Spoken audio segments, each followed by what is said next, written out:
This is the now generation. They feel disenchanted with the world around them. While they may, for the most part, be outside the mainstream of American life, they are a part of the wave of the future.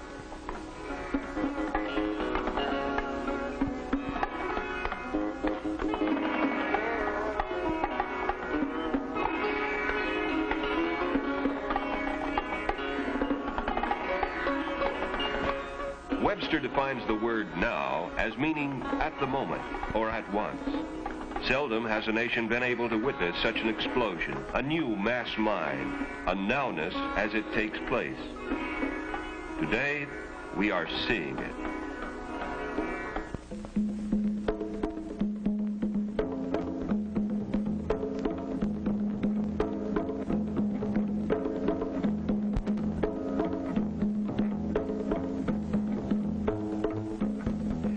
Of bobby socks and ice cream sodas is gone.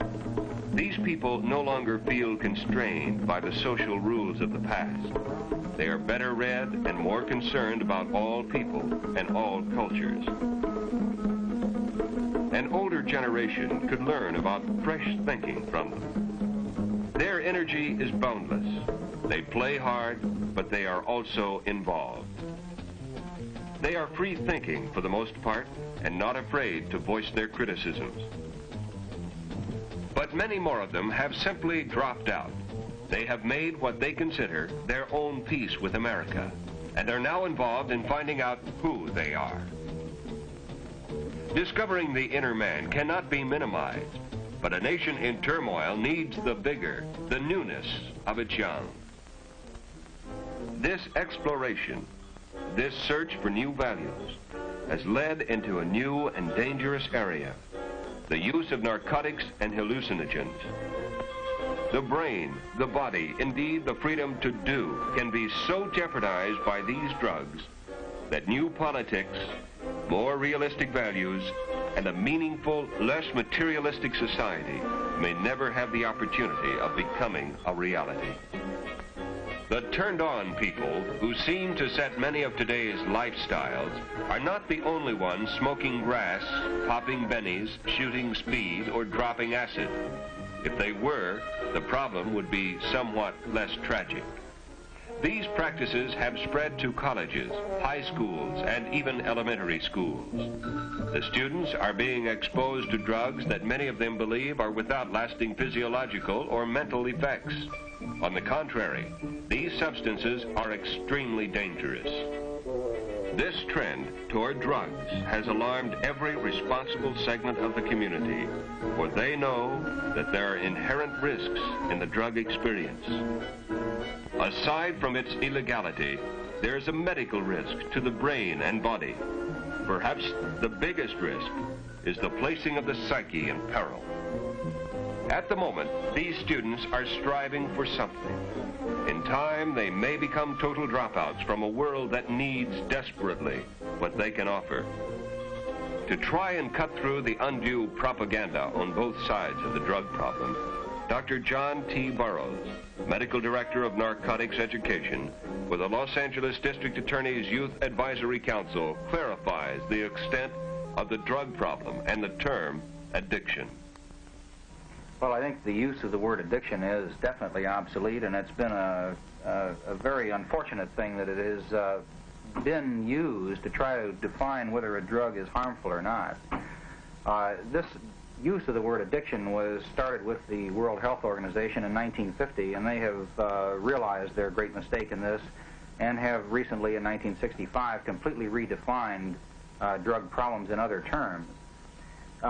We know that the drugs have two effects that cause dependency, or the desire for the use of the drug.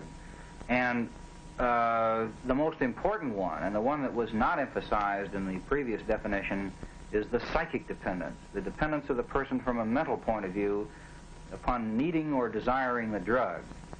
Now, there is also, with some drugs, physical dependence.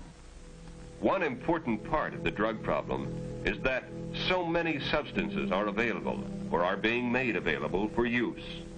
Dr. Burroughs describes some of the major ones and their effects.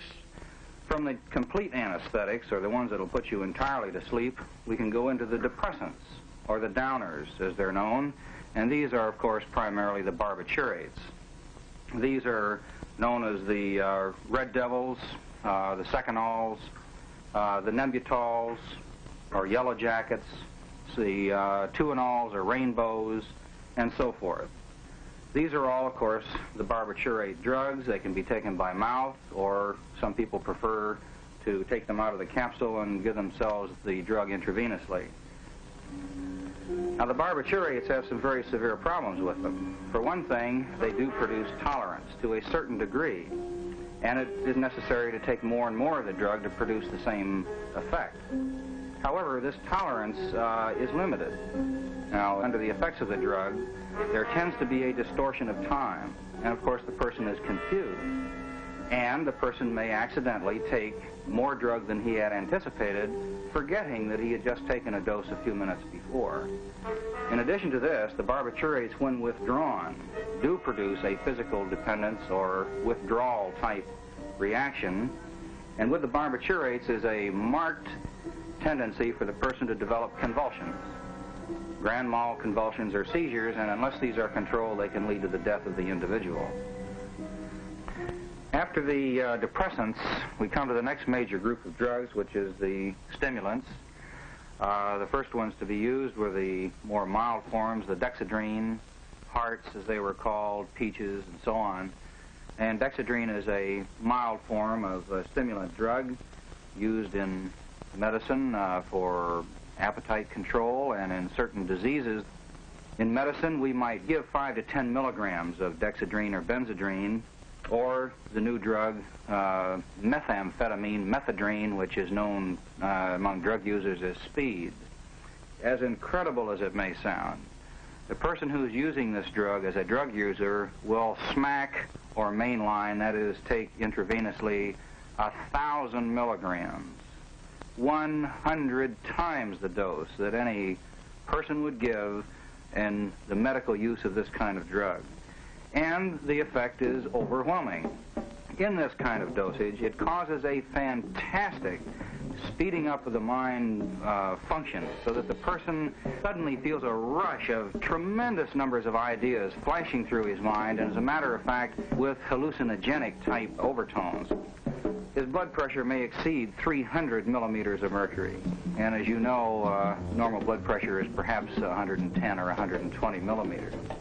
At the same time, his heart is beating at a fantastic rate, maybe in excess of 150 beats a minute, normal being 72 or so. And he may develop arrhythmias of the heart. That is, the beat, instead of being regular, becomes highly irregular. And there have been rare deaths reported from this. As this drug begins to wear off, there's a tremendous psychic reaction and an overreaction, so the person becomes markedly depressed, severely depressed, which in itself is enough reason for him to want to take more drug, or perhaps to take barbiturates to ease this feeling of anxiety and depression, or other drugs, or back to meth or speed again. This depression is so marked that the person may wish to, and does sometimes, commit suicide.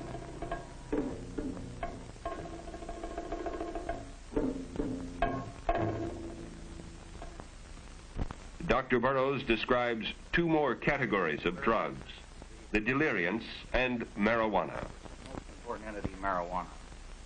Now, the deliriants are the drugs such as the glues, the glue sniffing, which include gasoline, ether, paint thinners, even some deodorants have been used.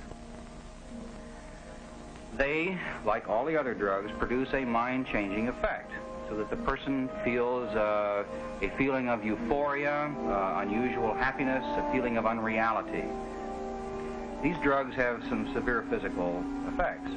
If they are sniffed so that the actual material that is being used, such as airplane glue, can get into the nose or mouth, it causes a real burning of the mucous membranes and can cause rather severe damage. And it is becoming overwhelmingly evident that an increasing number of children are showing up with brain damage and what we call chronic brain disease. Now, marijuana is not a separate thing. this again is a drug. Just like LSD is a drug, just like amphetamine is a drug, or just like barbiturate is a drug. There's a specific chemical in marijuana known as tetrahydrocannabinol, or let's call it THC from here on out for short, which is the material, the chemical, that produces the high of marijuana. Dr. Burroughs pointed out that a good deal of the confusion concerning the effects of this drug is due to its very low concentration in American marijuana, or grass. Smoking typical pot usually produces mind-altering or hallucinogenic experiences, though sometimes it has little or no effect on some people. But as the drug becomes more concentrated, it has all of the effects of any of the hallucinogens.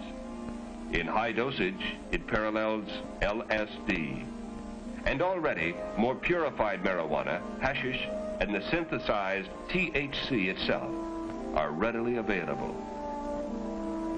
I think it becomes obvious after having categorized all these drugs, we've now talked about all these different categories, one thing keeps coming up all the time, and that is the drug-dependent, mind-changing or mind-altering effect of all of these drugs.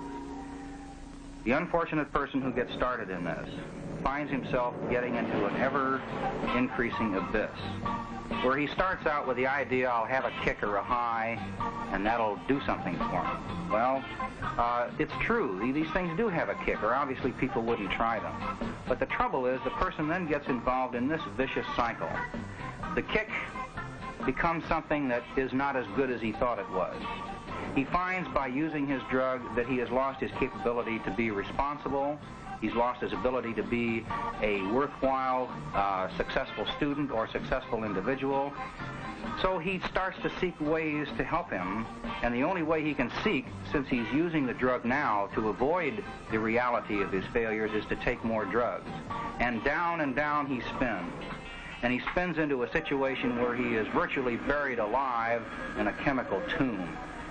This is the problem of drug dependency.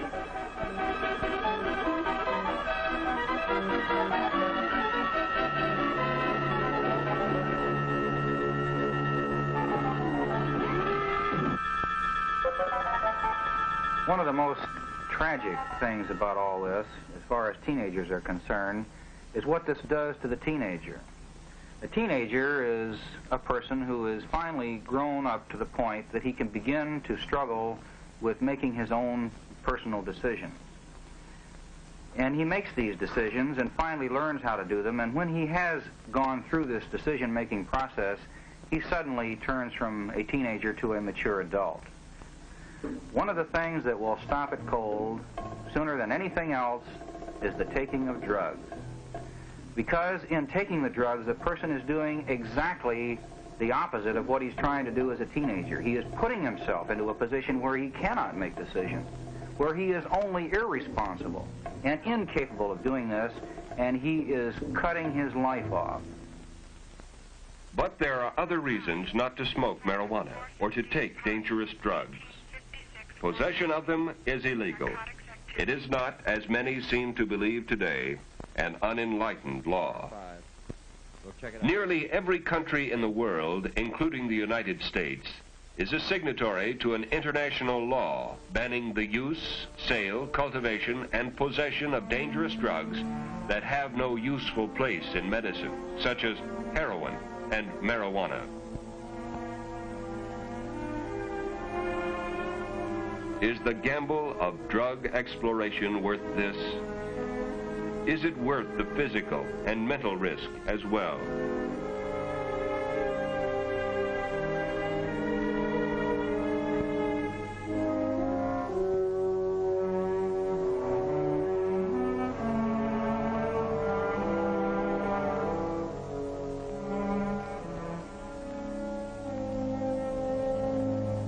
The courts today are crowded with young offenders. Tragically, many of them are from good homes. They are well educated and have opportunities that are available in no other country in the world. One immature and irresponsible action, for whatever motivation, can bring serious fines, prison terms, or both. A criminal record is never an asset. It can mean the end of a fine future. The drug question is a subtle one. This is an age of change, an age when society and authority are constantly being challenged. All too often, drugs have played a part in or have been used as a principal means of rebellion against authority. But drugs are not the proper tools with which to confront, to change a society that somehow hasn't fulfilled all its promise. Quite the contrary. Drugs rob one of the energy, the attention, the very ability to see what is. And the ability to work for effective changes of any kind depends on clear and disciplined minds. Those who take drugs to produce new insights, or for self-discovery, or for a host of other romantic reasons, find themselves snared and deluded. Illicit drugs are sold for a price, the price of helplessness and suffering for the buyer, for the greed and gain of the seller. Many of today's young people are meeting the challenges before them. They are turning on to a world that needs more involvement, more selflessness. The extreme danger today is that which is created by the closed mind. We must not accept some facts about drugs and ignore others. The drug issue is wide and complicated and cannot be faced only by the police. They need the active cooperation and the involvement of enlightened parents, school, church, and community leaders. But above all, the need is for clear-thinking young people who are the most involved and who have the most to lose. If communication has broken down between the younger and older generations, it must somehow be re-established. At the same time, it will be necessary for the young to communicate common sense, one to the other.